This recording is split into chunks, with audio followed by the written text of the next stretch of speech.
Want to edit a video from your last vacation or trip? Or you want to create a slideshow with your photographs? You can do all that with Zoner Studio.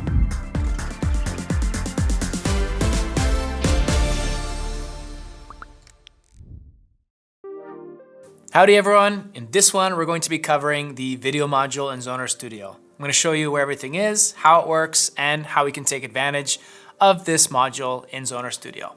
Let's go take a look. You can find the video module right here at the top right. It's the last module. Open it and click Create New Project. Below the video thumbnail, you can set the resolution for your project, the FPS frame rate, and the background color. If you don't know what FPS, also known as frames per second, that you should use, don't worry, we've done a video on this. You'll find the link here, but you'll also find it in the description. Once you've got your basic settings, go to the center panel of Zoner Studio. Drag a video from the film strip to the center panel, and what's cool here is that you can hover over a thumbnail to preview what's in each video. Drop your video right here to start editing. And you're not limited to just videos. You can also add photos and turn them into slideshows or a memory video for social media.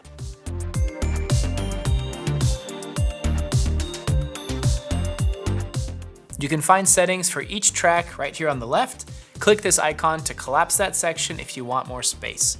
Use these two icons to add an empty audio or video track to the timeline with the tracks. You can also drag a clip directly from the film strip and drop it above an existing one, automatically creating a new track.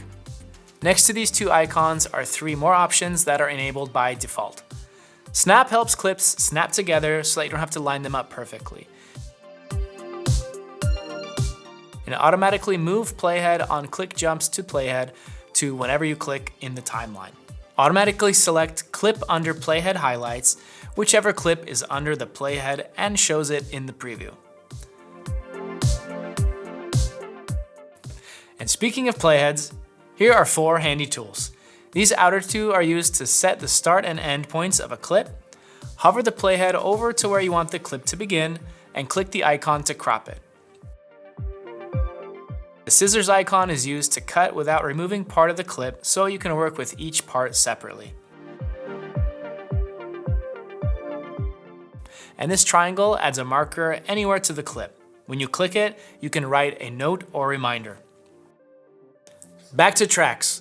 On the left, you can see the setting for each track. The eye icon lets you reduce visibility of the track or its opacity. And this slider controls the track's overall volume. This padlock locks the track so that it can no longer be edited. The overwrite mode decides whether a new clip replaces the old one or simply moves behind it.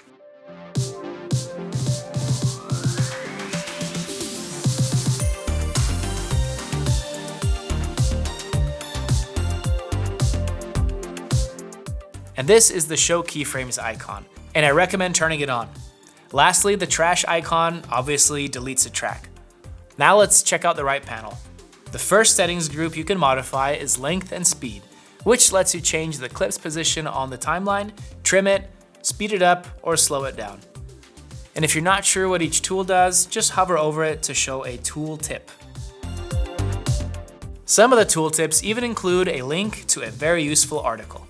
The most helpful section is position and transformation. These tools are made to creatively transform and position your clips. You can transform each clip in the video preview using these lines around the clip. Transformation and positioning needs to be anchored using keyframes. Save the start and end positions, and Zoner Studio calculates the transformation process and then times it correctly. Add a keyframe by clicking this dot next to each setting. You can transform the text the exact same way. You can paste it outside the clip with a background color of your choice, or add text directly to the clip and set the opacity separately. To fine-tune opacity for clips or text separately, you need to open the drop-down on the left and select Show Levels. A green line appears next to the clip, text, or image, which you can use to set the opacity. Click it to add points and adjust opacity over time. Now that we have each clip set up, text added, and transformed the clips, let's take a look at transition effects. They are found under this icon. Zoner Studio has a bunch of transition effects. You can add transitions you use most often to your favorites, just so that you have easy access to them. And to apply a transition, drag it to the start or end of each clip. If you want one clip to fade into the other, add a transition where one clip ends and the next begins. When we play the clip, you can see that the clips blend together quite beautifully.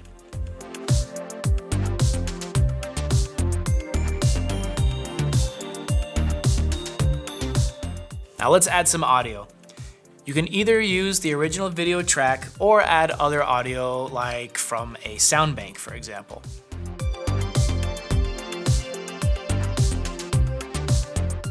Adjust the clip's volume using this blue line right here. Click the line to add points, just like we did with the opacity, and this lets you set different volumes for different parts of your video.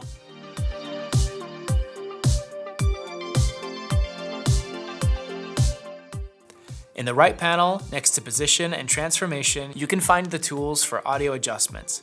These only appear if you have a clip with an audio track selected. You can adjust the volume of the audio, fading, or separate the audio track from your clip and move the video track to another video or even delete it.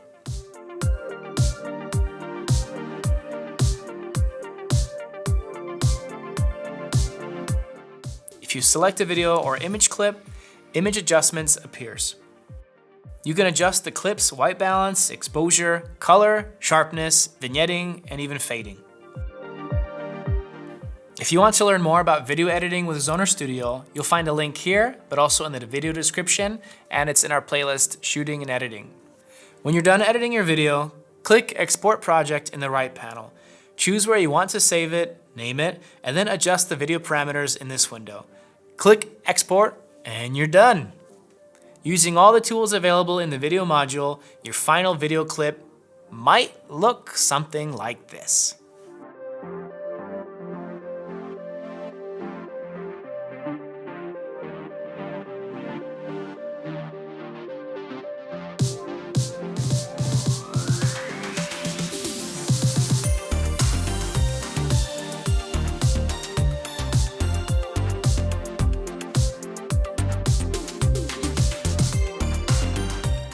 So that's the video module and just some of the things that you can do in it. If you want to try out Zoner Studio, feel free to click the link below in the description and try a 7-day free trial. Otherwise, don't forget to hit the bell so you never miss another video and give us a thumbs up, and we look forward to seeing you in the next one. Ciao.